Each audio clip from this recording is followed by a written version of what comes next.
न खाने का सलीका, न पीने का सलीका, न उठने का सलीका, न बैठने का सलीका, न बात करने का सलीका, न शादी का, न बियाह का, न रिश्ते का, न तिजारत का, न मामलात का, न खाने का, न पीने का कोई सलीका और तरीका ना था। सारा सलीका और तरीका अगर सिखाया है तो नबियों के इमाम ने सिखाया है। जिंदाबाद जिंदाबाद, जोर से कहो सुभान अल्लाह। सुभान अल्लाह। डॉक्टर मनीष बहुत बड़ा डॉक्टर है, शुद्धि पे काम कर रहा है, आयुर्वेदा पे काम कर रहा है। डॉक्टर मनीष ने अभी कहा है, उसके एक बयान में मैंने खुद सुना है कि खाना हमेशा बैठ के खाओ, ये खड़े होके जो खाते हो, चलते फिरते खाते हो, ये खाना सूट नहीं करेगा, पेट खराब हो जाएगा। उसने फिर जवाब दिया, पता है कैसे? इसलिए कि दिमाग सिग्नल देता है पूरी बॉडी को, हम हाथ उठाएंगे तो हाथ बाद में उठेगा, दिमाग सिग्नल पहले देगा। ऐसे ही जब खाना खाते हैं तो जब लुकमा मुंह तक जाता है, दिमाग सिग्नल देता है तो मुंह खोल लेते हो। नहीं खोलते हो? ये बगैर खोले खा लेते हो? अच्छा, कब खोलते हैं मुंह? जब लुकमा यहां आ जाता है, या जब लुकमा बनाते रहते हैं जब भी खोले रहते हैं? ना बताइए आप मुझे, कब खोलते हैं? जब यहाँ जाता है ना, बताइए ना। ऐसा तो नहीं है ना कि लुकमा बन रहा, ऐसा तो नहीं है ना भाई? क्या करते हैं? लुकमा बनाने मुंह बंद है और उसके ये चल रहा है, और जब आया तो खोल दिया। ये किसने दिया सिग्नल? दिमाग ने। किसने दिया ये सिग्नल? अरे बोलो, दिमाग। अब शुरू हो रही है तकरीर। ये खजाना बैठा, तकरीर का खजाना जितना चाहो ले लो, ये आपके ऊपर है। खुदा की कसम खा के कहता हूं, सुनने वाले अगर अच्छे हो तो ऐसा सुना के जाऊंगा, ऐसा सुना के जाऊंगा कि पूरी जिंदगी याद रखोगे। और आप सुनना नहीं चाहोगे, नहीं सुन पाओगे तो मैं फेल हो जाऊंगा, खुद नहीं कर पाऊंगा। मैं खुद बताऊंगा, मैं नहीं कर पाता तकरीर, कर ही नहीं पाता मैं तकरीर। मैं तो आपसे चिपक कर बोलता हूं। डॉक्टर मनीष कहता है, जब खाना खाते हैं दिमाग सिग्नल देता है। जब चबा लिया जाता खाना तो दिमाग सिग्नल देता निगल ले, तो फिर निगल लिया जाता, मैदे में जाता, मैदा उसको एक्सेप्ट करता है। ये एक तरफ दिमाग चल रहा, किसकी तरफ? सिर्फ खाने की तरफ। लेकिन खड़े होकर खाएगा, चल के खाएगा तो डॉक्टर मनीष कहता दिमाग का सिग्नल बट जाएगा। एक सिग्नल तो देगा मुंह खोल, लुकमा मुंह में ले, चबा, और एक सिग्नल ये कहेगा कि कदम आगे बढ़ा। जब चलेगा तो सिग्नल डिवाइड होगा, दो तरफ जाएगा, और जब सिग्नल दो तरफ जाएगा तो खाना अच्छे से ना चबा पाएगा ना पचा पाएगा। मैंने कहा डॉक्टर मनीष, मैं सलाम करता हूँ तुम्हारी रिसर्च को, मगर तुम्हारी रिसर्च आई बड़ी देर से आई, 1400 साल के बाद आई। मेरे नबी ने 1400 साल पहले बताया, दस्तरखान बिछा के बैठ के खाना खाना मेरी सुन्नत है। वाह वाह वाह वाह, नारे तकबीर, नारे रिसालत, मसलके आला हजरत, अज़मते औलिया कॉन्फ्रेंस, अल्लामा मुफ्ती गुलफाम रामपुरी साहिब क़िबला। मैंने कहा डॉक्टर, मैं सलाम करता हूँ तेरी इस थ्योरी को, मैं तेरी इस रिसर्च को, मगर देर से आई। तुम 1400 साल पीछे चल रहे हो। आमिना के लाल ने सुन्नत करार दे दिया, खाना खाओ, दस्तरखान बिछाओ और बैठ के खाओ। सुन्नत करार दे दिया। यह है इस्लाम। दुनिया जो अब पहुंची, मैंने बेंगलोर के डंके की चोट पे कह दिया, और दुनिया कितनी भी तरक्की कर ले, खाली मेरे नबी के थूक का मुकाबला नहीं कर सकती। हकीकत है, मेरे नबी के थूक का मुकाबला। एक इंजीनियर ने मुझे तकरीर के बाद पकड़ लिया, बोला हजरत पढ़े लिखे लोग भी होते, मीडिया सामने हैं, आप कैसी बात करते हैं? अगर किसी ने हमसे सवाल कर लिया तो हम जवाब क्या देंगे? दुनिया चांद पर पहुंच गई, दुनिया ने जमीन के मादनियात को निकाल लिया, दुनिया ने पेट्रोल निकाल लिया, दुनिया ने जमीन की छाती चीर कर कितने मादनियात निकाले हैं। अरे दुनिया कहां कहां सैटेलाइट लगा दिया, दुनिया ने जो है कितना बड़ा इंटरनेट का सिस्टम बना दिया। आप कोई थूक और लुआब की बात पे अटके हैं। कहने लगे आपने कहा था कि नबी का थूक का मुकाबला नहीं कर सकती। मैंने कहा इंजीनियर जो कहा है वो अब भी साबित करने में तैयार हो। हाँ हाँ, डंके की चोट पर कहना चाहता हूँ पूरी दुनिया कितनी तरक्की कर ले, नबी के थूक का मुकाबला नहीं कर सकती। कहने लगे दुनिया चांद पे पहुंच गई। मैंने कहा वो चांद पे पहुंची है, नबी ने चांद के 2 टुकड़े कर दिए। क्या कहने, वाह सुभान अल्लाह। अभी बराबरी नहीं हुई, पहुंचना अलग है, टुकड़े करना अलग अलग है जी। वो चांद पे जाके चांद को ना हिला सकी, नबी ने हलीमा के पालने में लेट के चांद को घुमा दिया। वाह वाह वाह वाह। आज का साइंटिस्ट चांद पे घूम रहा है और चांद मुस्तफा के इशारे पे घूम रहा है। हाय हाय यार, नहीं बोलोगे, नहीं बोलोगे, नहीं बोलोगे। अगर कंजूसी करोगे तो कान खोल करके सुनना, ये इस चीज की अलामत है कि मोहब्बतें मर रही हैं। अरे ये चांद पे घूमने जा रहा है, चांद मुस्तफा के इशारे पे घूम रहा है। सुभान अल्लाह। बोलो बोलो, है क्या नहीं है? मैंने कहा अभी भाई बहुत फर्क है, मैं तो थूक की बात कर रहा हूँ, चांद वान की बात ना कर, चक्कर में पड़ जाएगा। कहने लगा थूक कैसे कह दिया? मैंने कहा ऐसे कह दिया। कहाँ रहते हो? बेंगलोर में। पानी कहाँ से पीते हो? मौलवी आदमी तेज भेजा रखता हूँ।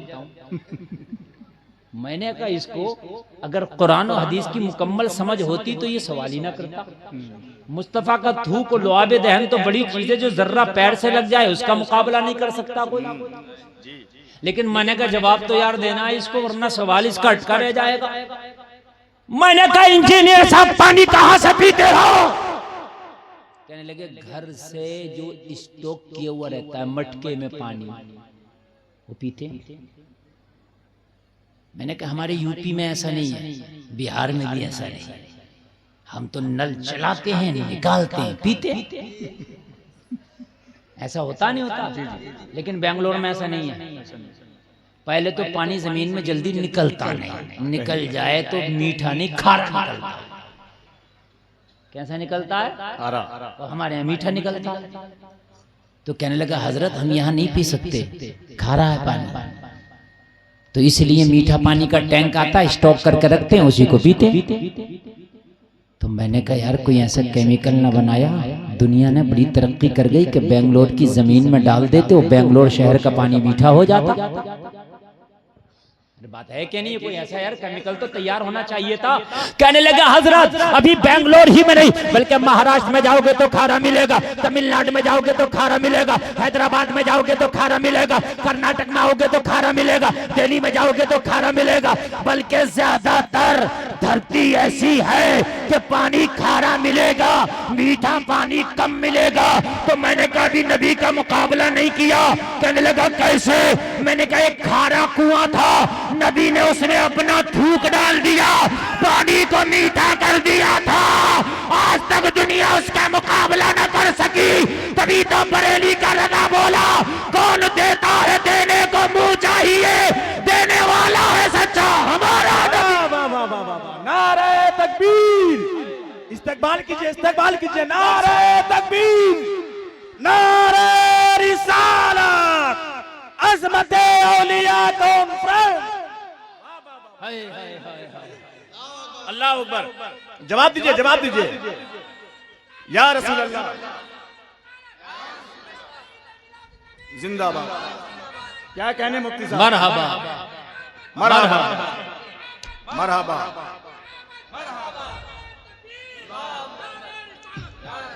आप सुने जरा, आज आपको बताता हूँ सीरत रसूल क्या है।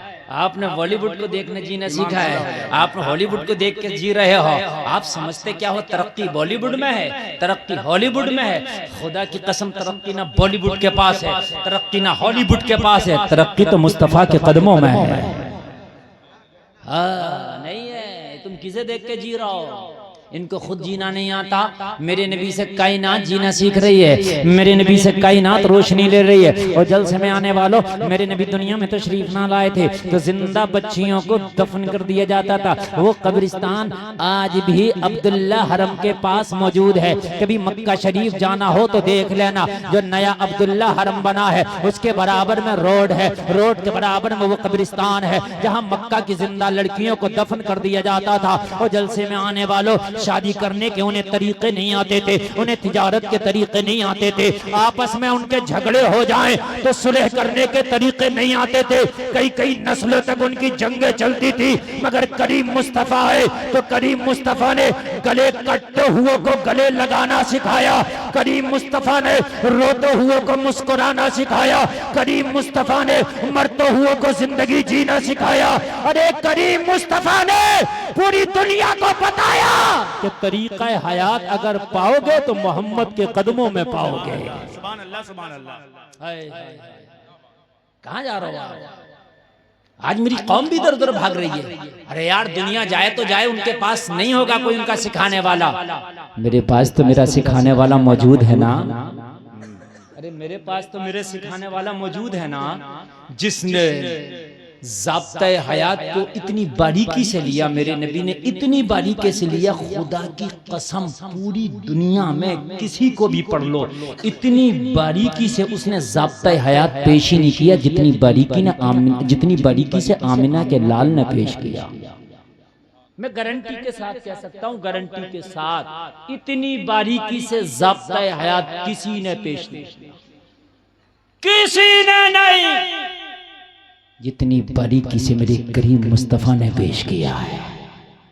हाय अल्लाह। अब मैं आपको बताता चलूं, जरा आप सुनते चले, ईमान ताज़ा हो जाएगा। हम किसको फॉलो करने में लगे हैं, किसके पीछे भाग रहे हैं हम? इस दुनिया के पीछे जिसे खुद शऊर नहीं। इन्हें न खाने का शऊर, न पीने का शऊर, न सोने का शऊर, किसी चीज का शऊर नहीं। जाओ पूछ लियो इनसे, पूछ लो इन दुनिया वालों से कि ये बतलाओ, जूता पहने तो पहले कौन से पैर में पहने? बता दें तो आपको नबी बताएंगे, नबी बताएंगे। इनसे पूछ लो, इनसे पूछ लो जरा सोने का सही तरीका बतला दो, इनसे पूछ लो खाने का सही तरीका बतला दो।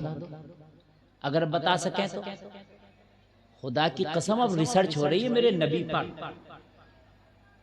अमेरिका के बड़े बड़े डॉक्टर नबी की सुन्नतों पर रिसर्च कर रहे हैं और ऐलान कर रहे हैं, मर्द से बचना चाहते हो तो वो काम करो जो मोहम्मदुर रसूलुल्लाह ने बताया। वो अब जरा आगे चलें। नबी पाक मक्का में तशरीफ ले आए, लेकिन अभी किसी को पता नहीं है कि मोहम्मद अरबी ही आखिरी नबी है। लेकिन सबको पता है कि मोहम्मद जो फैसला करते हैं लाजवाब होता है। मोहम्मद बोलते हैं तो सच बोलते हैं। इन जैसा कोई सादिक नहीं, इन जैसा कोई अमीन नहीं, इन जैसा कोई फैसल नहीं, इन जैसा कोई बात करने वाला नहीं। पूरे मक्का में मेरे नबी की शोहरत हो रही है, मेरे नबी की खूबियों के डंके बजाए जा रहे हैं। पूरे मक्का के लोग कह रहे थे, अबू तालिब तुम्हारा भतीजा लाजवाब है। सब कह रहे थे अबू तालिब तुम्हारा, तो जनाबे अबू तालिब कहते हैं, मक्का वालों तुम मानो या ना मानो, ये तो अबू तालिब बहुत पहले से कह रहा कि मेरा भतीजा लाजवाब है। हसन भाई एक बात बताऊं आपकी नॉलेज के लिए, दुनिया में सबसे पहली नात लिखने वाला अगर कोई है तो जनाबे अबू तालिब। पूरी दुनिया में सबसे पहले अगर किसी ने नात लिखी है नबी की तो जनाबे अबू तालिब। बड़ी बात बता रहा हूं। हाँ, बुखारी शरीफ में आज भी वो जुमला मौजूद है कि जब मक्का में कहत पड़ा, बारिश ना हुई, तो सब दुआ मांग रहे थे, अपने अपने खुदाओं से कह रहे थे बारिश बरस जाए। अबू तालिब नबी का हाथ पकड़ के सहने काबा में ले गए और उन्होंने कहा कि इस सफेद गोरे चेहरे वाले के सदके में मौला बारिश बरसा दे। अब इसका लफ्ज़ है, अब इसका गोरे चेहरे वाले के सदके में। और कसीदा लामिया तो आज भी मौजूद है, अरब शरीफ में मिलता है। 100 शेर ऐसे हैं जो हुजूर की तारीफ में लिखे हैं। हाय हाय हाय, अब जरा गौर करो, कहा जनाब अबू तालिब तुम्हारे भतीजे का हर हर अदा लाजवाब। कहा मक्का वालों अभी तो आगे देखना, अभी तुमने देखा क्या है? लोगों नबी की उम्र पाक 25 साल, पूरे मक्का में और अतराफ में नबी की शोहरत और डंके गूंज रहे हैं। मोहम्मद अरबी लाजवाब, मोहम्मद अरबी लाजवाब, मोहम्मद अरबी लाजवाब। अभी किसी को टेंशन नहीं, सब नबी की तारीफ कर रहे हैं, सब गुन गा रहे हैं, सब गीत गा रहे हैं। फिर आप कहोगे जब मक्का में सब गीत गा रहे थे तो फिर मुखालफत क्यों शुरू हुई? तो मुखालफत नबी की जात से नहीं थी, मुखालफत नबी की बात से थी। असल पॉइंट है, नबी की जात से नहीं थी। जात को तो सबने मान लिया था बहुत अच्छे हैं, जब बात कही कि मैं आखिरी रसूल हूं, देखो बस यही टेंशन आता है, इसको बंद करो। जब नबी ने बात कही मैं आखिरी रसूल हूं, तो सबने कहा कि भाई ये बात नहीं मानेंगे, आप अच्छे हैं, आला हैं, अफजल हैं, उम्दा हैं, मानेंगे, लेकिन आप करो आखिरी नबी हूं, ये नहीं मानेंगे। पता चला कि दुनिया को तुझसे टेंशन नहीं है, दुनिया को तेरे मजहब से टेंशन है। सीटी बंद कर रखे भाई, बिल्कुल सीटी। दुनिया को तेरे मजहब से टेंशन है, मजहब से। हाँ, और तू इसी को छोड़े फिर रहा है। जिस दिन तू मजहब पे मुकम्मल आमिल हो जाएगा ना, तो दुनिया टेंशन में खुद ही बकलोल हो जाएगी। हाँ, उसको मौका ही नहीं मिलेगा तेरी मुखालफत करने का। नबी की उम्र पाक अभी 25 साल है। पूरे मक्का के लोगों ने मीटिंग की कि जो काबा शरीफ है इसकी दीवारें बोसीदा हो गई, इसकी दीवारें गिरने लगी, इसकी इमारत बोसीदा हो गई, लिहाजा तामीर नौ किया जाए, काबे को दोबारा से बनाया जाए। सारे मक्का के लोग इकट्ठा हो गए, चंदा जमा किया और चंदा जमा करके मोहम्मद अरबी को भी इस तामीर में शामिल किया। और मोहम्मद अरबी, काबा बहुत पवित्र स्थान है, मुबारक घर है, इसकी तामीर करना है, लिहाजा मोहम्मद अरबी हम चाहते हैं कि ये आपके हाथ से शुभ आरंभ हो, ये आपके हाथ से काम शुरू हो। मेरे नबी ने फरमाया बहुत अच्छी बात है, सब मिलकर इसकी तामीर करो। मोहम्मद खुद भी इसकी तामीर में हिस्सा लेंगे। मेरे नबी ने हिस्सा ले लिया, अब सब तामीर करने लगे। ये काबे की 8वीं तामीर हो रही है। इससे पहले 7 मरतबा काबा तामीर हो चुका था। हजरत इब्राहिम ने भी इसको तामीर किया था, फरिश्तों ने तामीर किया था, हजरत नूह ने तामीर किया था, 2 कबीले आए उन्होंने तामीर किया था, हजरत कुसै ने इसको जो है तामीर किया था। ये 7 मरतबा तामीर हो चुका था। हजरत शीश ने तामीर किया था। ये 8वीं मरतबा मुस्तफा की जाहिरी उम्र 25 साल है, तामीर होने लगा। काबे की ऊंचाई, दीवारों की ऊंचाई 4 फीट तक पहुंच गई। कितनी पहुंच गई? जोर से बोले। कहा हजर अस्वद लगाया जाएगा इसमें। 4 फीट की ऊंचाई पर है काबे की दीवार में जो हजर अस्वद लगा है, 4 फीट की ऊंचाई पर, एक कोने में दरवाजे के पास में। मैं आपको बता दूं कि जब पत्थर लगाने की बात आई तो मक्का के बड़े बड़े सरदार आगे आए, इस पत्थर को मैं अपने हाथ से लगाऊंगा। उन्हें पता था पत्थर भी मुबारक है, ये घर भी मुबारक। उन्हें पता था ये घर भी मुबारक, पत्थर भी मुबारक। मक्का के काफिर भी काबे को मुबारक समझते थे, तभी तो अपने झूठे खुदाओं को वहां लाकर रखा कि ये पवित्र स्थान है, इस पत्थर को मैं रखूंगा। दूसरा सरदार बोला तू क्यों रखेगा, मैं रखूंगा। तीसरा बोला तू क्यों रखेगा, मैं रखूंगा। मैं तलवारें निकाला। काम तामीर का तो वही रुक गया, जंग शुरू। तू रखेगा, मैं रखूंगा, मैं रखूंगा, तू रखेगा, तलवारें निकल आई, तामीर रुक गई। सबने कहा अब जंग होने वाली है, ये जंग कैसे रुक गए। कोई किसी की मानने को तैयार नहीं है, कोई किसी की बात में आने को तैयार नहीं है, कोई पीछे हटने को तैयार नहीं है। तलवारें सूत ली गई, सबके हाथों में नंगी तलवारें हैं। अब ये यकीन हो गया सहने काबा खून से लाल लाल हो जाएगा, यहाँ खून की नदियां बहेंगी। अब ये तामीर तो यहीं रुक जाएगी, लेकिन गर्दनें कट जाएंगी। हाय क्या हो, ये झगड़ा कैसे रोका जाए। कोई सूरत नजर ना आ रही थी तो मक्का के बड़े बड़े लोगों ने कहा अबू तालिब अपने भतीजे मोहम्मद को फैसल बना लो, कोई फैसला करे या ना करे, हमें यकीन है इसका फैसला मोहम्मद चुटकियों में कर देंगे। सुभान अल्लाह, सुभान अल्लाह।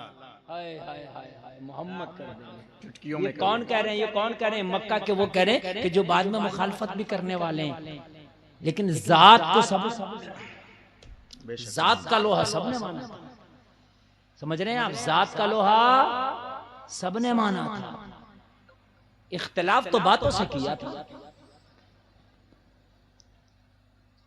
कहा मोहम्मद अरबी को बुलाओ। अबू तालिब ने बुलाया, मेरे नबी आए। कहा क्या मामला है? कहा सबके हाथों में तलवारें हैं, मैं रखूंगा हजरे अस्वद, मैं रखूंगा हजरे अस्वद, मैं लगाऊंगा हजरे अस्वद। एक ही तो लगा सकता है। मोहम्मद अरबी आप फैसला कर दें, आपका फैसला सच्चा होता, हक पर मबनी होता। जो फैसला आप कर देंगे सबको मानना पड़ेगा। मेरे करीम मुस्तफ़ा ने फरमाया, अगर मेरा फैसला मानोगे, अगर मेरी बात मानने को तैयार हो तो तलवारों को नीचे रखो, तलवारों को मयानों में डालो, और जो मैं फैसला कर दूंगा वो मानना होगा। सब कह रहे हैं मोहम्मद अरबी आप फैसला तो करें, हम मानने को तैयार हैं। आपका फैसला हमें मान्य है, आपका फैसला लाजवाब होगा, आपका फैसला सच्चा होगा, अच्छा होगा। मेरे नबी ने फरमाया, फिर तलवारों को नीचे कर लो, अपने मयानों में डाल लो। सबने तलवारों को नीचे कर लिया, मयानों में डाल लिया। अबू तालिब खड़े होकर बोले, देखो मोहम्मद का एक जुमला जबान से निकला है कि जंग रुक गई है। क्या जुमला है, वाह वाह। जंग रुक गई है, अब क्या करना है बताए? मेरे नबी ने फरमाया, खामोशी से बैठ जाओ, अब मेरा फैसला सुनो। खामोशी से क्या हो जाओ? बैठ जाओ, अब मेरा फैसला सुनो। साइंस कहती है अगर खड़े हो झगड़ा हो जाए तो बैठ जाओ। गुस्सा खड़े हो के ज्यादा होता, बैठ के आधा होता है। सही बात। और अब भी गुस्सा खत्म होना हो तो लेट जाओ, खत्म हो जाता है। नबी को पता था कि ये खड़े हैं, गुस्से में है, जलाल में है, बैठ जाओ। सुभान अल्लाह, क्या माइंड, क्या सोच है। बैठ जाओ। और कभी भी आपने झगड़ा होता हुआ खड़े होकर देखा होगा, तलवार चल गई, लठ चल गए, डंडे चल गए, लाठी चल गई, बैठे बैठे लाठी चलती हुई नहीं देखी होगी। खड़े होकर लाठी चलती है। बैठे बैठे गुस्से का वो मयार नहीं होता जो मयार खड़े होकर हो जाता। खड़े होकर तो एकदम बारूद बन जाता। इसलिए कभी झगड़ा हो तो एकदम खड़े ना हुआ करो, बैठे रहो। और फिर भी अगर गुस्सा ना जाए तो पानी पी लो, वजू कर लो। गुस्सा शैतान से है, शैतान आग से है। और पानी जब डाल देते हैं आग पे तो आग बुझ जाती। नबी ने फरमाया बैठ। कहा मोहम्मद अरबी ऐसी सुना दे का नहीं, बैठ जाओ। सब बैठ गए। नबी ने कहा मेरा फैसला सुनो। कहा सुनाइए। नबी ने कहा जो मैं कह दूंगा मानना होगा। कहा आप कहें मानेंगे, जो ना मानेगा उसे जो आप कहेंगे उसे मानेंगे, और जो ना मानेगा उसे मारेंगे। हाय हाय, क्या कितना यकीन है नबी के फैसले पर। आप फैसला तो सुनाए। नबी ने बिठाया, सबके दिमाग थोड़े शांत हुए। नबी ने कहा फैसला सुनो, अब सब घर चले जाना और घर जाके बिस्तरों पे सो जाना। और कहा सो तो जाए, पत्थर कौन रखेगा? मैटर पत्थर का है जी। मगर नबीन का गुस्सा पहले मुकम्मल ठंडा करना चाहते हैं, बाद में जाके फिर कोई भी काम फिर झगड़े का ना हो जाए। का ये तो बताएं फैसले का क्या हुआ? पत्थर कौन लगाएगा? नबी ने फरमाया अभी करता हूं ना फैसला। पहले सुनो, घर जाना और सो जाना।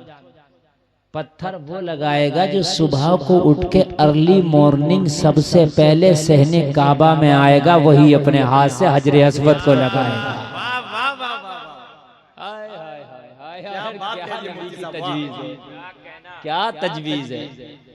सबने कहा वाह मोहम्मद, आपका फैसला लाजवाब है। आपके मुंह को चूम लें, आपके हाथों को चूम लें, इसलिए कि आपने चुटकियों में फैसला फरमा दिया। इसमें तो किसी की तरफ झुकाव है ही नहीं। अब घर चले जाओ, जो सबसे पहले सहने काबा में आएगा वही पत्थर का लगाने का हकदार बनेगा, वही अपने हाथ से पत्थर लगाएगा। मोहम्मद, हम आपकी बात से 100% मुत्तफिक हैं। सब के सब चले गए और लोग अपने बिस्तरों पर लेटे।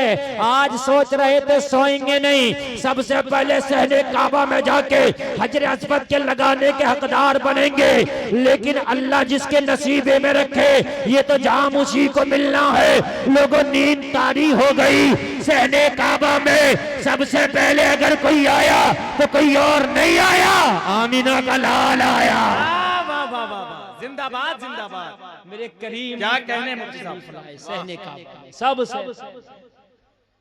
अब बाद में सब आए। देखा रे मोहम्मद सबसे पहले, नबी ने फरमाया हाँ सबसे पहले मैं आया हूँ। तो कहा मोहम्मद हक भी आपका है और ये काम जचता भी आप ही को है। हाय हाय हाय, ये मुबारक काम जचता भी आप ही को है। अगर कोई और करता तो हो सकता हमारे दिलों में हसद पैदा हो जाता, अगर कोई और करता तो हो सकता है अंदर से आग हमारे उठ जाती कि ये क्यों लगा रहा है, इसके हिस्से में ये क्यों आया। लेकिन आपके हिस्से में ये काम आया, हम खुश हैं इसलिए कि हमारी नजरों में आप मुबारक है, ये काम मुबारक है। मुबारक हाथों से मुबारक काम हो जाएगा, ये तो बेहतर से बेहतर हो जाएगा। नबी ने फरमाया मुत्तफिक, कहने लगा मुकम्मल मुत्तफिक, आप काम करें हम अपनी आंखों से देखेंगे। हाय हाय हाय, 4 फीट काबे की दीवार है, अब पत्थर लगना है। 4 फीट की ऊंचाई पर ये पत्थर लगा हुआ भाइयों। कितनी ऊंचाई पर? 4 फीट। जोर से बोले, जोर से बोले। काबे की टोटल ऊंचाई 39 फीट 6 इंच है। कितनी? 39। इनको बता दे जो जा रहे हैं इतना सुन के चले जाएं। ओ भैया हेलो इधर देखो, काबे की ऊंचाई कितनी है? काबे की ऊंचाई कितनी है? सुन के जाइए, सुन लीजिए, पहले सुन लीजिए क्या कह रहा है, पहले सुन लीजिए। कितनी लेटेस्ट बात बता रहा हूँ, कितनी लेटेस्ट बात बता रहा हूँ। अगर पूछ लिया जाए कि बुर्ज खलीफा कितनी ऊंची है तो सब बता देंगे, सबसे पहले सब बता देंगे। मैं काबे की याद, वो पहला खुदा का घर जिसमें एक नमाज पढ़ो तो 1 लाख नमाजों का सवाब मिलता है। और आप ये अजीब मसला यार, उठो चले। ये गलती तुम्हारी नहीं, ये गलती टाइम की है। कितनी ऊंचाई है काबे की जरा बताओ? 39 फीट 6 इंच। समझ में आ रही है? आ रही है कि नहीं आ रही है? याद रखना, हजरे अस्वद लगा है 4 फीट की ऊंचाई पर। कितनी ऊंचाई पर? 4 फीट। जोर से जोर से जोर से याद कर ले। यार एक चीज और बता के जा रहा हूँ, अगर कभी जाना हो ना तो काबे में कहाँ दुआ कबूल होती है? नबी ने फरमाया आज तक कोई दुआ ऐसी ना मांगी गई मुल्तजिम पे जो कबूल ना हुई। काबे में एक जगह मुल्तजिम, नबी फरमाते, हदीस है ये, नबी फरमाते आज तक कोई दुआ ऐसी ना मांगी गई मुल्तजिम पर जो कबूल। यार कितनी बड़ी बात है यार। अगर कभी दुआ कबूल ना हो ना तो काबे में जाके मुल्तजिम पे जरूर दुआ मांगना। और मेरे नबी पता कैसे मांगते थे? उससे सीने को चिपका दिया करते, ऐसे करके रुखसार चिपकाते थे अपने गालों को, अपनी आंखों को चिपकाते थे और फिर रो रो के दुआएं मांगते थे। ओ जलसे में आने वालों, कभी जाना हो तो मुल्तजिम से अपने आप को चिपका देना और दुआ करना और कहना परवरदिगार तेरे नबी का कौल है, यहाँ खड़े होके जो दुआ की जाती है वो तेरी बारगाह में जरूर कबूल होती है। मेरी वजह से ना सही, मुस्तफा की वजह से ही कबूल फरमा ले। वाह वाह वाह वाह वाह वाह, नारे तकबीर, नारे रिसालत, मसलके आला हजरत, अज़मते औलिया कॉन्फ्रेंस, अल्लामा मुफ्ती गुलफाम रामपुरी साहिब क़िबला। नारे तकबीर, नारे रिसालत। समझ लें आप, कभी जाना तो वहां खड़े होकर दुआ जरूर करना। और वो जगह कौन सी है? जगह सुन लें आप, काबा शरीफ का जो दरवाजा है, काबा शरीफ का जो क्या है? दरवाजा। उस दरवाजे से हजरे अस्वद की तरफ को बढ़ेंगे। हजरे अस्वद एक कोने में लगा हुआ है। हजरे अस्वद और काबे के दरमियान जो हिस्सा है ये मुल्तज़िम। सुभान अल्लाह, जरा कह दे सुभान अल्लाह। और इसकी चौड़ाई मेरा जो ये हाथ है बस इतनी है, इससे कम तो होगी, ज्यादा नहीं है। बस ये काबे का दरवाजा और ये हजरे अस्वद, इस बीच का हिस्सा है। यहाँ भी भीड़ इतनी ही रहती है जितनी कि हजरे अस्वद को बोसा देना। चूंकि लोगों को मालूम है कि यहाँ चुपक के दुआ करते हैं तो उस दुआ का मर्तबा क्या है। बड़ा मुश्किल होता है वहां चुपकना, लेकिन कोशिश करके अगर एक बार चुपक जाए तो फिर हटना भी मुश्किल होता है। ये भी कमाल है वाले, ये भी मैंने तजर्बा किया। अगर कोशिश करके वहां चुपक जाए तो फिर हटना भी मुश्किल होता है। फिर लोग पीछे से चिपकाए रहते हैं, फिर चुपका रहता है। और फिर दुआ करना और कहना, या अल्लाह मेरी जबान तो इस काबिल नहीं कि मेरी ये दुआ कबूल हो जाए, मगर तेरे नबी का फरमान है। आज इस दर को मैंने आके यूं पकड़ा है कि तेरे नबी ने फरमाया है कि यहाँ की गई दुआएं आज तक रद्द ना हुई। मौला मेरी दुआ को कबूल फरमा ले। रब्बे काबा की कसम खा के कहता हूँ, इधर तू दुआ मांगेगा उधर बाबे इजाबत से टकरा जाए। सुभान अल्लाह, सुभान अल्लाह। दूसरी दुआ कबूल होती है मुस्तजाब पे, और ये मुस्तजाब कौन सा हिस्सा है? हजरे अस्वद से उल्टी तरफ चलोगे आप, दाहिनी तरफ नहीं, उल्टी तरफ। तवाफ सीधे हाथ की तरफ चल के करते हैं, ऐसे उल्टा चलोगे तो ये वाला जो हिस्सा है पूरा काबे की दीवार, रुकने यमानी और हजरे अस्वद की दीवार, जो बीच का ये जो दीवार है ये मुस्तजाब है। यहाँ 70,000 फरिश्ते दुआ करने वाले की दुआ पे आमीन कहते हैं। 70,000 फरिश्ते। समझ गए? दीवार दोबारा बता देता हूं मैं। हजरे अस्वद से उल्टी साइड में चलना, यानी सीधी तरफ ना चलना, ये उल्टी तरफ, बाईं तरफ। तो ये जो दीवार है और वो कोना रुकने यमानी है, और ये हजरे अस्वद है इस कोने में। ये जो दीवार है बीच की, ये मुस्तजाब है। यहाँ जो दुआ की जाती है मुस्तफा फरमाते यहाँ 70,000 फरिश्ते आमीन कहते हैं। एक जगह है जहाँ दुआ कबूल होती है, उसको कहते हैं मालूम है क्या? मकाम इब्राहीम। यहाँ खड़े होकर दुआ करें, दुआ कबूल होती है। और एक जगह है मिज़ाब रहमत, इसके नीचे अगर खड़े होकर दुआ करें तो दुआ कबूल होती है। मैंने कई जगहें बता दी। जलसे में आने वालों जरा गौर से सुनना। और एक जगह है अराफात का मैदान। जब हज होता है और अराफात के मैदान में खड़े होके हाजी दुआ करता है तो जो दुआ कहीं कबूल ना हो वो अराफात के मैदान में कबूल हो जाती है। अराफात के मैदान में ही जबल रहमत, वहीं पे हजरत आदम की तौबा कबूल हुई थी।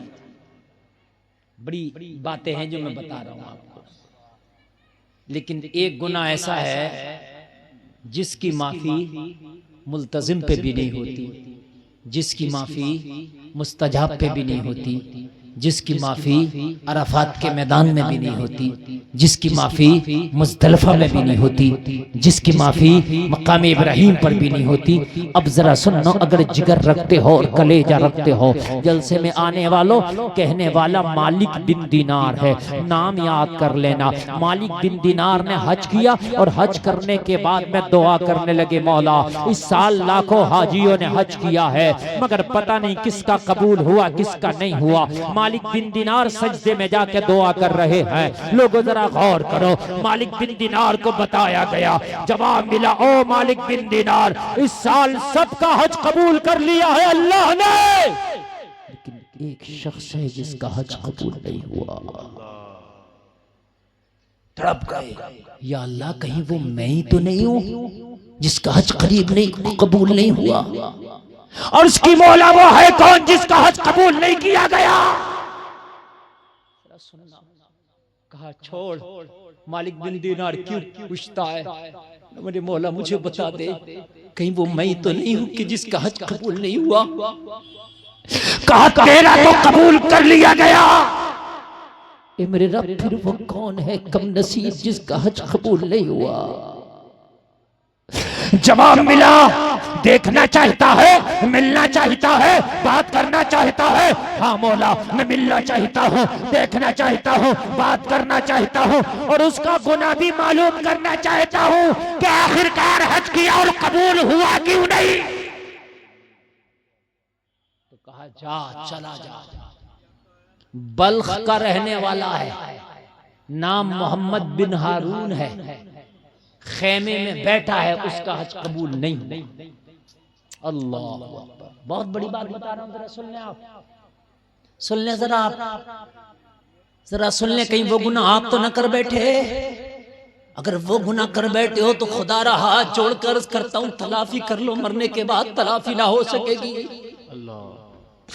वो गुनाह अगर तुमने कर लिया तो अराफात का मैदान भी नसीबे से मिल गया तो खुदा की कसम दुआएं कबूल नहीं होंगी।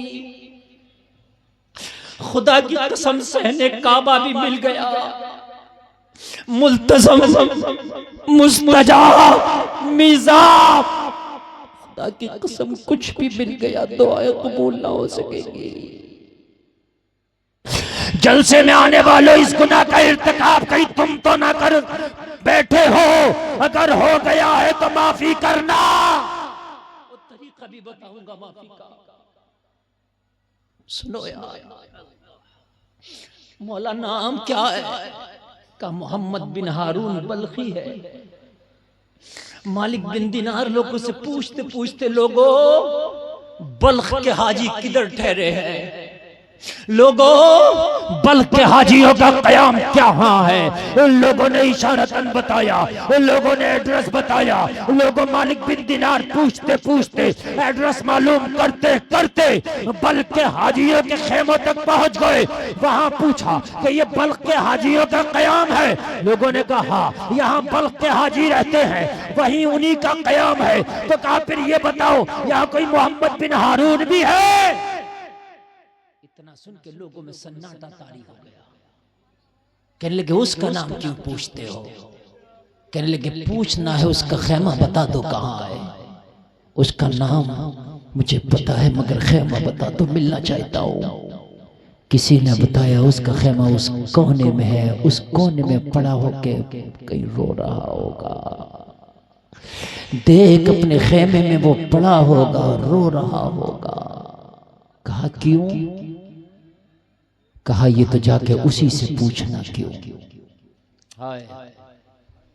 मालिक बिन दिनार फरमाते हैं मैं उसके खेमे का रुख करके और उसके खेमे तक पहुंचा और उसके खेमे में पहुंच के मैंने इजाजत तलब की मैं अंदर आ सकता हूं। मोहम्मद बिन हारून बल्खी ने इजाजत दे दिया, मैं अंदर हाजिर हुआ।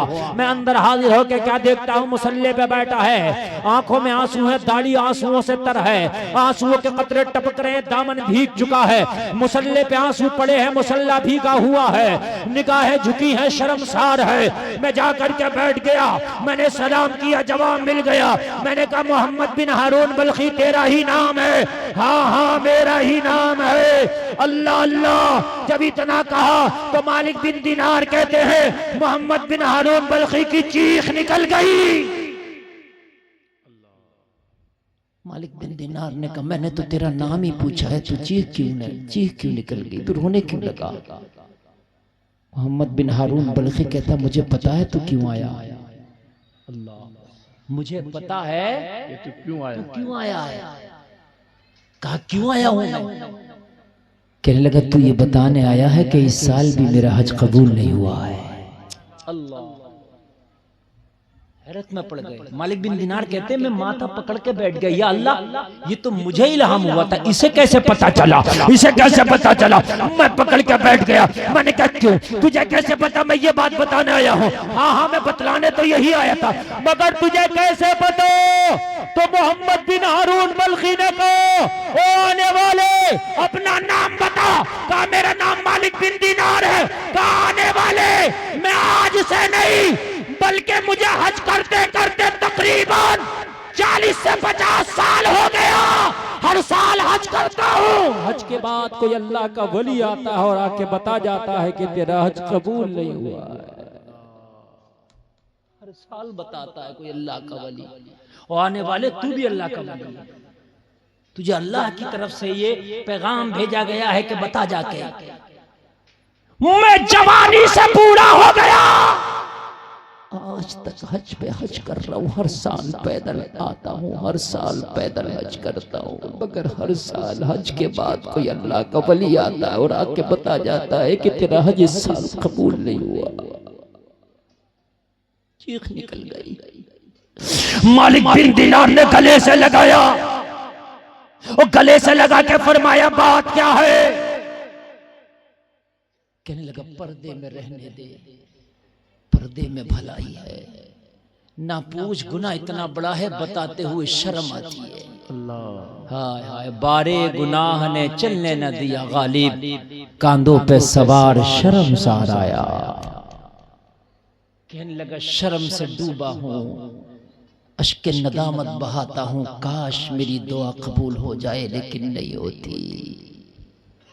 गुनाह क्या है? गुनाह तो बता। हाय हाय, गुनाह तो बता। कहने लगा रहने दे, गुनाह के बारे में ना पूछ। एक हाथ भी गायब है मोहम्मद बिन हारून बल्खी का, एक ही हाथ है, और ये तेरा हाथ कहाँ चला गया? कहने लगा इस गुनाह से ही मेरा हाथ का ताल्लुक है, ना पूछ। मालिक बिन दिनार कहते हैं मैं इन्हें इसरार किया, मैंने इसरार किया, मैंने इसरार किया, बताना होगा, मैं भी तेरे लिए दुआएं करूंगा, हो सकता है कि अल्लाह कबूल कर ले। कहने लगा अल्लाह क्या कबूल करे मेरी दुआएं? ओ मालिक बिन दिनार, एक अरसा हो गया हर साल हज करता हूँ, मैंने उलमा की ज़बानी सुना था जो दुआ कहीं कबूल ना हो वो अरफात में कबूल होती है, जो कहीं कबूल ना हो मुल्तज़म पे कबूल होती है, जो कहीं कबूल ना हो मुस्तजाब पे कबूल होती है, जो कहीं कबूल ना हो मिज़ाब पे कबूल होती है, जो कहीं कबूल ना हो वो मकाम इब्राहिम पे कबूल होती है, जो कहीं कबूल ना हो वो मुज़दलिफा में कबूल होती है। लेकिन 40 से 50 साल का जमाना गुजर गया, हर साल खड़े होकर अरफात में दुआएं करता हो, मुज़दलिफा में रात भर गिड़गिड़ा के दुआएं करता हो, मैं मुल्तज़म पे दुआएं करता हूँ, मुस्तजाब पे दुआएं करता हूँ, मिज़ाब पे दुआएं करता हूँ, मकाम इब्राहिम पे दुआएं करता हूँ, सफा पे दुआएं करता हूँ, मरवा पे दुआएं करता हूँ, लेकिन हाय मेरी दुआ कबूल नहीं होती, मेरी तौबा कबूल नहीं होती। गुनाह ही इतना बड़ा कर बैठा हूँ कि कबूलियत की कहीं से कहीं सबील नजर नहीं आती। अल्लाह अकबर, कितना नाजुक मामला होगा। मालिक बिन दिनार कहते हैं मेरे रोंगटे खड़े हो गए इसके जुमले सुन के, मेरा कलेजा हिलने लगा इसके जुमले सुन के। मौला ये कौन सा गुनाह कर बैठा है, और मौला ये कौन सी खता कर बैठा है? जलसे में आने वालों ये खता कहीं हम तो नहीं कर बैठे, तुम इस खता का इर्तिकाब तो नहीं कर बैठे? सुन के जाना अगर हो गई है तो माफी तलब करने ना, वरना बख्शिश का कहीं खाना ना मिलेगा। मालिक बिन दिनार कहते हैं मैंने हाथ पकड़ लिया, जब तक उठ कर नहीं जाऊंगा जब तक तेरी गुनाह के बारे में पूछ ना लूंगा, बता तेरा गुनाह क्या है? मोहम्मद बिन हारून कहने लगा नहीं मानता तो मालिक बिन दिनार फिर गुनाह भी सुन, कलेजा थाम और मेरा गुनाह सुन। दिल को पकड़ कर बैठ के टुकड़े ना हो जाएं और मेरा गुनाह सुन। कान फट ना जाए तो मेरा गुनाह सुन, बेहोश ना हो जाए तो मेरा गुनाह सुन। मालिक बिन दिनार कहते हैं मैं बैठ गया, बता तेरा गुनाह क्या है? कहने लगा जवानी के दिन थे, मैं जवानी के नशे में चूर था, दोस्तों की महफिलों में रातों रात बैठ के गुजारता था, दिनों दिन दोस्तों की महफिलों में गुजर जाया करता था, अक्सर लेट नाइट में घर आता था। जब देर रात में घर आता था तो मेरी बूढ़ी माँ थी, मेरे इंतजार में सोती नहीं थी जब तक मेरा बेटा खाना ना खा लेगा, जब तक बर्तन नहीं समेटती थी।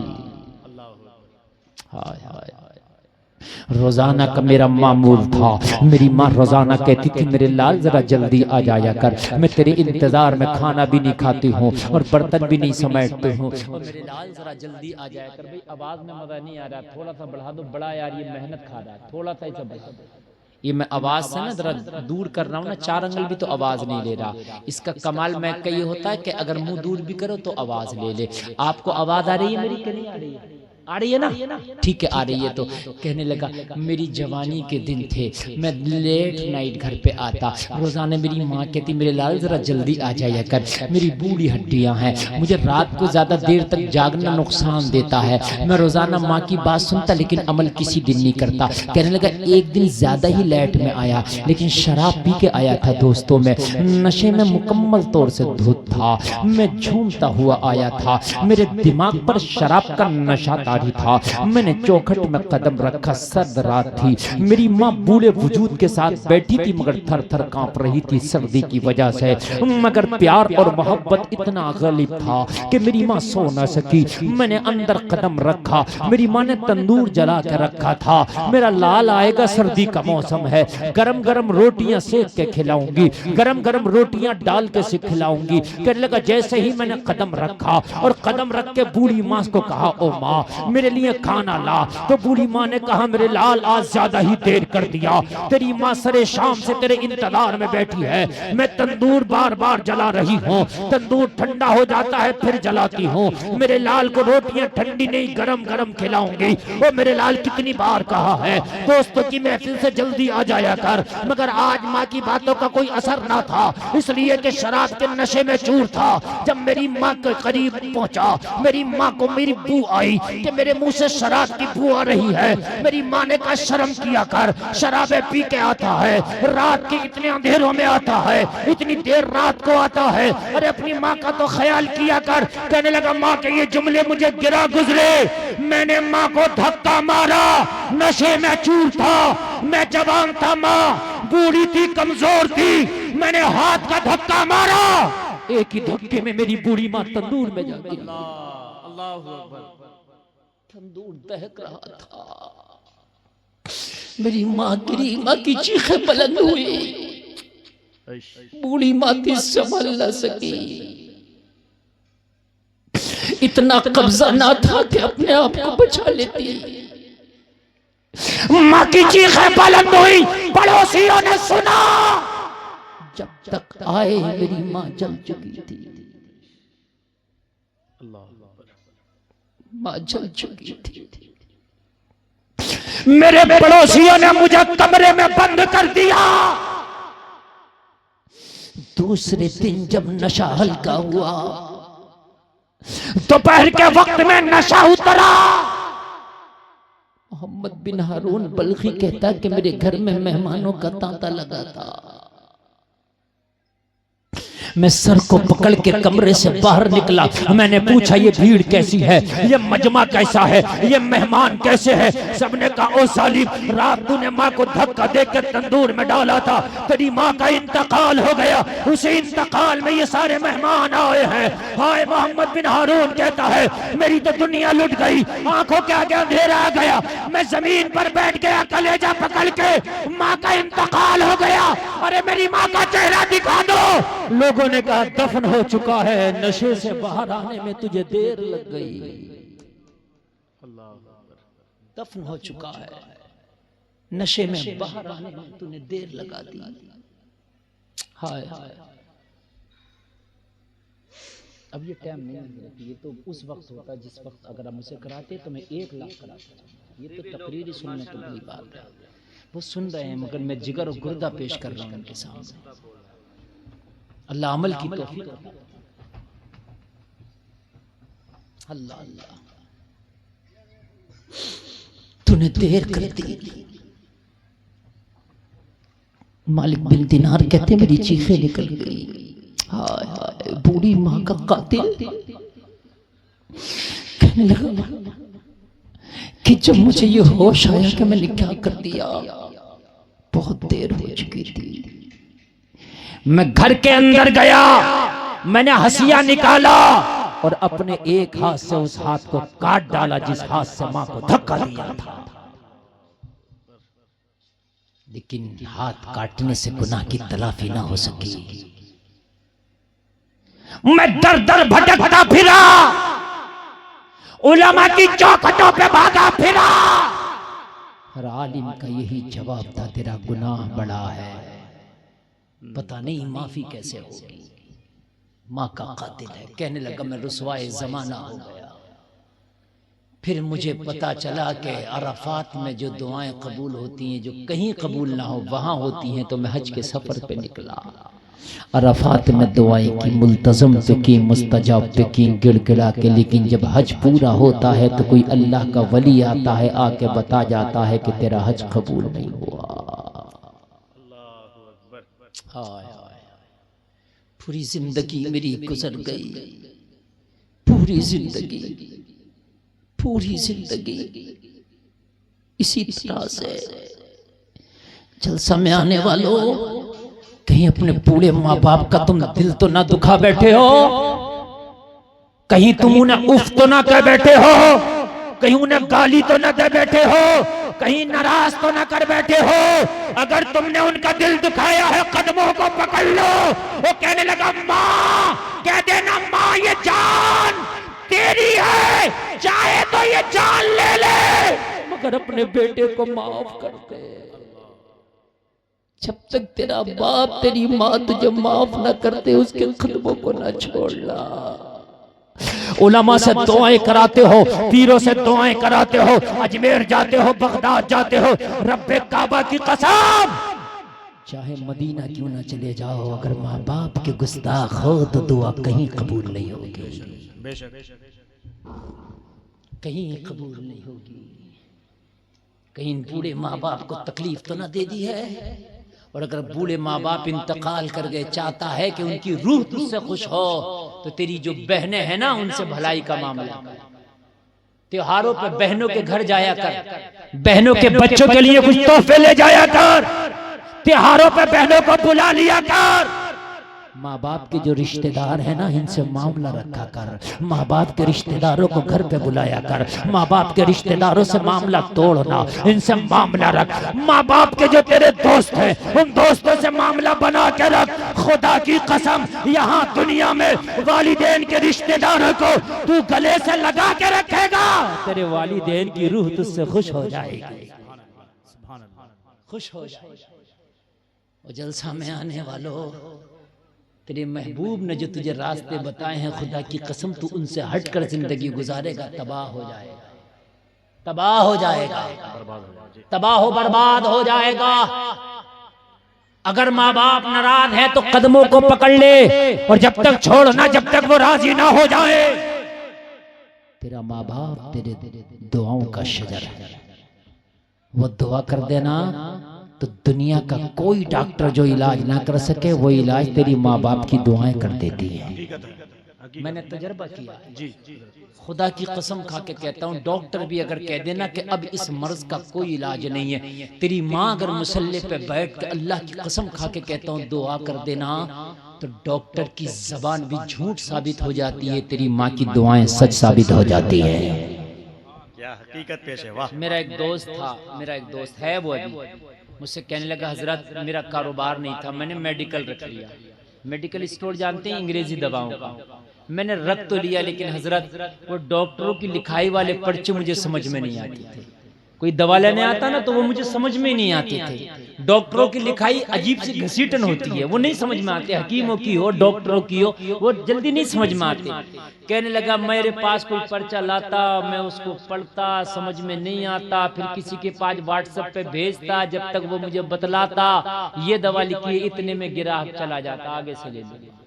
मैं बड़ा परेशान था, मैंने लाखों रुपए लगाए, अपनी पूंजी लगाई, पर्चा नहीं पढ़ने में आया। और अगर पर्चा किसी ने मुझे बतला दिया ये दवा लिखी है, तो ये पता नहीं चलता था कि ये दवा रखी कौन से खाने में। यार मेडिकल में तो 1000 तरह की दवा रखी है, अब कम्बो फ्लैम किधर रखी है जी, बात है क्या ना, न्यूरोकाइंड गोल्ड किधर रखी है, अरे भाई पता भी तो होना चाहिए ना। अब ये नहीं पता चलता था। हम अपने घर में कोई चीज रख दें, ढूंढते रहते हैं कहाँ रख दी है, याद नहीं रही, तो इतनी दवाएं। कहने लगा यार मेरे जहन में आया इस मेडिकल को बेच दूं, मगर फिर अंदर से एक दिल बोला यार एक बार माँ से ना दुआ करा के देखो। ये है जी, एक बार माँ से ना दुआ करा के देखूं। कहने लगा मैंने माँ का दामन पकड़ा, घर जाके ओ अम्मी जान मुझे ना पर्चा समझ में आता है, ना दवा कहाँ रखी है समझ में आती है। ओ अम्मी जान मेडिकल बिल्कुल बिकने की कगार पर है, आप जरा दुआ तो कर दो दिल से, अगर आप दुआ कर दोगी तो शायद जहन तेज हो जाए।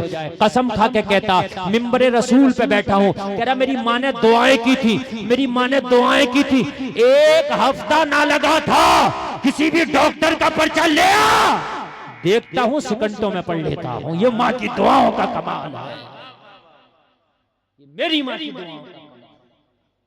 और सबकी माएं सबके लिए सबसे बड़ा पीर है। ये पीरों के पीछे भाग रहे हो ना, मैं मना नहीं कर रहा हूँ, मैं भी मुरीद हूँ अपने पीर का, और आप भी अच्छे पीर के मुरीद हो जाओ, लेकिन पीर के पीछे बाद में भाग। सबसे बड़ा पीर तेरे घर में तेरी माँ है, इससे बड़ा कोई पीर नहीं। नबी ने फरमाया इस पीर के बारे में कि जैसी मेरी दुआएं मेरी उम्मत के हक में कबूल होती है, ऐसी माँ की दुआएं उसकी औलाद के हक में कबूल होती है। हाय अल्लाह, बहुत लंबी तकरीर हो रही है, नींद तो नहीं आ रही है ना? बताएं बताएं, आ रही है तो खत्म कर लेते हैं। देखिए हमारी तकरीर इस वक्त जो है 1 घंटा 15 मिनट हो चुकी है। अब आप अगर और इजाजत दें तो 5 मिनट बढ़ा दें, जोर से बोलो, बता दीजिए हाथ उठा कर। अरे अल्लाह सलामत रखे, बहुत अच्छा सुन रहे हैं। 2:20 से भी ऊपर टाइम, मेरा अंदाजा था कि जलसा हद से हद 2 बजे तक चलेगा, लेकिन 2:30 बजने जा रहा है। लेकिन जितने लोग बैठे हैं अब वो ऐसे चिपक के बैठे हैं, ऐसे बैठे हैं कि जैसे अभी शुरुआत जलसे की हुई है। अल्लाह सलामत रखे, अल्लाह सलामत रखे। कोई मजमे में से खड़े होकर जरा नारा लगाए, मैं आगे बढ़ाऊं तकरीर, लगाए अल्लाहु अकबर। ऑपरेटर साहब आप भी थोड़ा बेस बढ़ाओ, इसका बेस बढ़ाओ, थोड़ा बेस बढ़ाइए, बेस बढ़ाइए। अब सुने, नेटवर्क हाजिर है इधर वालों के, है ना? अल्लाह सलामत रख के मैं आपकी माओ को सलाम पेश करता हूँ, जिन माओ ने ऐसे लाल जले हैं। रात का 2:30 बजा है फिर भी मुस्तफा की बात सुन रहा है। बढ़ा कर रखें भाई, बेस बढ़ा कर रखें। अब सुने, मुझे परवाह नहीं है टाइम कितना हो रहा है। अगर आप सुनने तैयार हैं तो मैं भी तैयार हूँ। आप मेरा वजूद ना देखें, ये बुलेट का इंजन है। हाँ, 1-1.5 घंटा के बाद तो फिर मूड बनता है, साउंड बनता है। सही बात। हाँ, आप मुझे 2 घंटा बुलवाएं, 2.5 घंटा बुलवाएं, आवाज में कमी नहीं आएगी।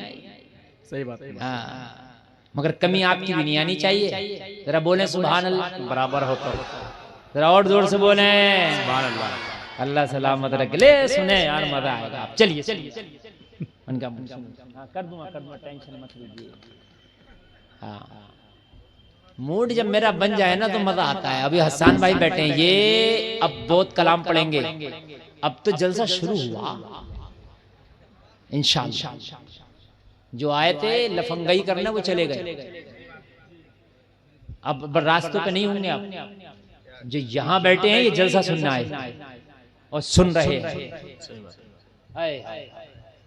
माँ बाप को राजी रखना, इंशाअल्लाह कारोबार ना चले, मियाँ से तावीज बाद में लाना, मियाँ से फाल बाद में खुलवाना। माँ बाप जिंदा हो, दुआ पहले करा लेना। अगर दुआ कर दिया तो तबाह बर्बाद हुआ कारोबार अल्लाह ताला उसमें बहारें पैदा कर देगा। जो कारोबार तबाह हो गया, अल्लाह बहारें पैदा कर देगा इंशाअल्लाह। मेरा आपसे वादा है इंशाअल्लाह। दुआओं के दरख्त तुम्हारे घरों में, तुम भागे फिर रहे हो इधर उधर। ले सुन अपने नबी का फरमान। मेरे नबी फरमाते हैं, मैं ईशा की नमाज पढ़ रहा हूं। नबी का फरमान है, काय की नमाज पढ़ रहा होता? अरे जरा जोर से बोलो, ईशा की नमाज में होता। मेरी माँ मुझे आवाज देती। नबी फरमाते हैं, मैं नमाज छोड़ के अपनी माँ की बात पर लब्बैक कह देता। जिंदाबाद। सुने आप, कहाँ हैं आप? माँ का मकाम जी, कहाँ हैं आप? मेरे करीम मुस्तफा फरमाने, मेरी माँ मुझे पुकारती हो मोहम्मद। मेरे नबी फरमाते, मैं नमाज छोड़ के और अपनी माँ की बात सुनता हूँ। माँ तू क्या कह रही है? हम हैं कि यार माँ का दिल दुखा बैठते हैं। हम हैं कि बाप को कहते हैं तूने किया ही क्या है यार, तुझे पाल के जवान कर दिया, इससे ज्यादा और करेगा भी क्या करेगा ये? क्या करेगा? खुदा रहा नौजवानों, मेरी एक बात और सुन लेना। तुम जो आजकल एक काम करने लग गए हो, शादियों में जो तुम बहुत आगे बढ़ के कहते हो अपनी माँ से, अपने बाप से, और मैं तो शादी वहीं करूंगा जहां मेरी आंख लड़ी है और जहां मुझे इश्क हो गया।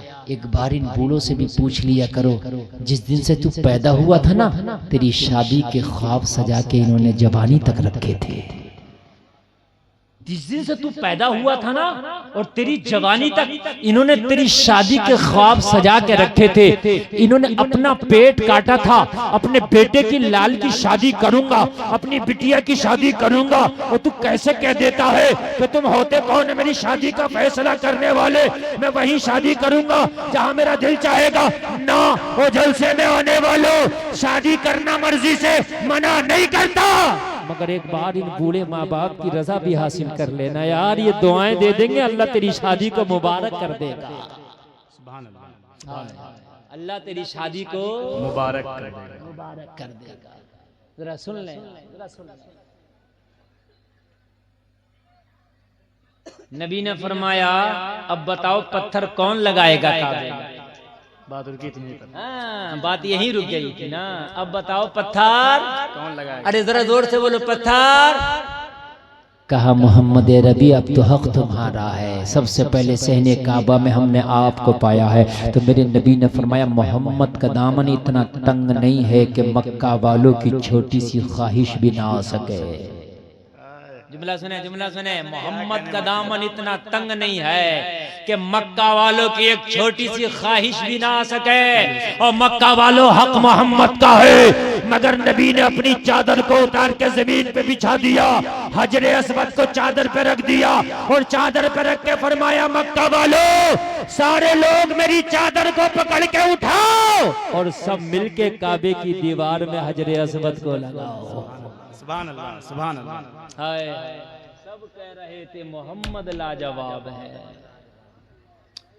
ये खबर फैलते फैलते फैलते फैलते मक्का में आग की तरह फैल गई कि मोहम्मद के फैसले लाजवाब, फैसले लाजवाब। एक शख्स है खुवैलद, उसकी एक बेटी है, नाम है खदीजा। कह दो सुभान अल्लाह। खदीजा मक्के की बहुत बड़ी ताजिरा हैं, बहुत बड़ी बिजनेसमैन हैं, बहुत अमीर हैं। मक्के में इनके लोगों माल की, दौलत की, तिजारत की शोहरत है। जनाब खदीजा अबू तालिब के पास आई आके कहने लगी अबू तालिब मक्का में इस वक्त फाका है, कहत पड़ा है, मैं चाहती हूँ मेरा काफिला यमन जाने वाला है तिजारत के लिए, मेरे काफिले की बागडोर अपने भतीजे मोहम्मद के हाथ में दे दो। मुझे पता है ये बड़े दयानतदार हैं, बड़ी हिकमत अमली से काम लेते हैं। अगर एक बार मेरे काफिले को तिजारत की गरज से यमन के बाजारों में ले गए ना तो एक बार में मक्का का फाका दूर हो जाएगा। सुभान अल्लाह। जनाबे अबू तालिब ने मेरे नबी से मालूम किया खदीजा आई हैं।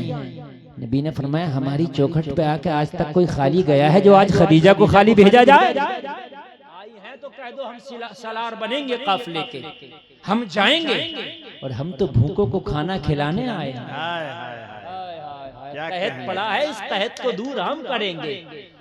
देखो अब खामोशी से नहीं सुनने दूंगा, क्योंकि अब मैं ओवर टाइम बोल रहा हूँ। बोलोगे तो बोलूंगा, अब बोलोगे तो बोलूंगा, वरना कमेटी वाले मुझसे अब नहीं कह सकेंगे हजरत बोले क्यों नहीं, इसलिए कि 1.5 घंटा बोल चुका हूँ। अब बोलोगे तो बोलूंगा, बोलो बोलू के चुप हो जाओ। अरे माशाअल्लाह माशाअल्लाह माशाअल्लाह, अल्लाह सलामत रखे। शहनाबाद भाई देख लो जलसा कामयाब है, मगर अगली बार जरा पहले बुलवाना। हाँ फिर देख इंशाअल्लाह। हाय हाय, मेरी बड़ी तबीयत खुश हो रही है आप लोगों के चेहरे देख के। 2:30 बजा मगर अब कोई हिलने तैयार नहीं। नाजिम साहब सही बात है। हाँ अल्लाह अल्लाह। अब जरा सुने, अब सुने जरा। नबी ने कहा हमने आज तक किसी को खाली भेजा है। ओ चाचा अबू तालिब मक्के में कहत पड़ा है, कह दो मोहम्मद सबके फाके दूर करने वाले, कह दो, ऐलान कर दो। ओ भाई वो चुपके से चाय पिलाना, बहुत चुपके से, डिस्टर्ब नहीं, पता भी ना चले, पता भी ना चले। इस वक्त मैं पिला रहा हूँ और जो मैं पिला रहा हूँ ना वो तैयबा से मंगाई जाती है, सीनों में छिपाई जाती है। इश्क़ में डिस्पोजल से नहीं नजरों से पिलाई जाती है। और जो पी लेता है वो एक ही ऐलान करता है, उनकी निगाहे मस्त ने मस्ताना कर दिया, ऐसी पिलाई हमको कि दीवाना कर दिया। क्या पूछते हो, कुछ नहीं है मेरे पास, एक दिल ही था जो आका को नजराना कर दिया। वाह वाह वाह, नारे तकबीर। बेदार हो जाइए, इस्तकबाल कीजिए। नारे तकबीर, नारे रिसालत, मसलके आला हजरत, अज़मते औलिया कॉन्फ्रेंस, हजरत अल्लामा मुफ्ती गुलफाम रामपुरी साहिब क़िबला, यहाँ के बेदार मुसलमान। अब एक जिम्मेदारी और बढ़ा रहा हूँ, इस 5 मिनट 10 मिनट की तकरीर जो भी चलेगी, इसमें एक जिम्मेदारी ये बढ़ा रहा हूँ, कोई पड़ोसी उठ के जाए पकड़ लेना, नहीं जाने। अब यहाँ सब कैद है। अब पकड़ लेना, इसलिए कि अब जो मैं तकरीर करने जा रहा हूँ, यकीनन मैं ओवर टाइम बोल रहा हूँ, लेकिन दिल से बोल रहा हूँ। आपकी समाअतों को देख करके मुझे उम्मीद ना थी इतना अच्छा आप सुन पाएंगे, लेकिन यकीनन आपने रिकॉर्ड का रिकॉर्ड तोड़ दिए। अब तो सुने यार, मैं भी दिल खोल के बोलना चाहता हूँ। कहा खदीजा से कह दो, खदीजा के काफिले की सलारी मोहम्मद अरबी करेंगे। मक्का में फाका है, कैद पड़ा है। मेरे नबी ने जब बागडोर हाथ में ली तो खदीजा का एक गुलाम है, नाम मैसरा है। कब मैसरा इधर यमन काफिला जा रहा, सलार मोहम्मद होंगे, लेकिन साथ में तू भी जाएगा। तो कहने लगा खदीजा हम तो हमेशा जाते हैं, हम तो तुम्हारे बाबा के जमाने के गुलाम हैं। सारी डायरी तो हमारे हाथ में, कितनी इनकम हुई, कितना घाटा, कितना खसारा, कितना फायदा, कितनी बिक्री, कितनी आमद, सब तो हम नोट करते हैं। कहा करते हो लेकिन अब नहीं करोगे। अब ये सारा काम मोहम्मद अरबी पे छोड़ा। उनसे बड़े दयानतदार नहीं हो, उनसे बड़े सच्चे नहीं हो, उनसे बड़े अमानतदार नहीं हो, उनसे बड़े सादिकुल वाद नहीं हो। सारा लेखा जोखा मोहम्मद के हाथ में रहेगा। क्या कहना? मेरा क्या काम है, मैं क्यों जाऊं? जी जी, मुझे आराम दे दो ना। नहीं नहीं, तुझे तो अब जरूर जाना। अरे आमद मोहम्मद के हाथ में, इनकम मोहम्मद के हाथ में, कितना बिका कितना खरीदा ये सब उनके हाथ में, मैंने क्या करना? लेकिन तुझे जाना है। कहा करना, कहा ड्यूटी पहले से सख्त है। क्या कहना? पहले से सख्त है, ड्यूटी पहले से सख्त है। मैसरा चक्कर में पड़ गया। कौन सी ड्यूटी? कहने लगा काफिले की, कहने लगी काफिले की इनकम का सारा ब्यौरा मोहम्मद अरबी के हाथ में होगा, और तू देखना आते और जाते मोहम्मद की हर हर अदा पे नजर रखना, और उनकी अदाओं के बारे में आके मुझे बता। ये ब्यौरा तेरे हाथ में होगा। अल्लाह अल्लाह अल्लाह अल्लाह। क्यों खदीजा ऐसी क्यों जासूसी करा रही है? तो खदीजा का विजदान जवाब देगा, मैं मोहम्मद में तलाश कर रही हूँ, ये वही तो नहीं है जिनके बारे में आने वाले यहूदियों के आलिमों ने बताया था कि आखिरी नबी आएगा, मक्का में आएगा। कहीं वही तो नहीं है?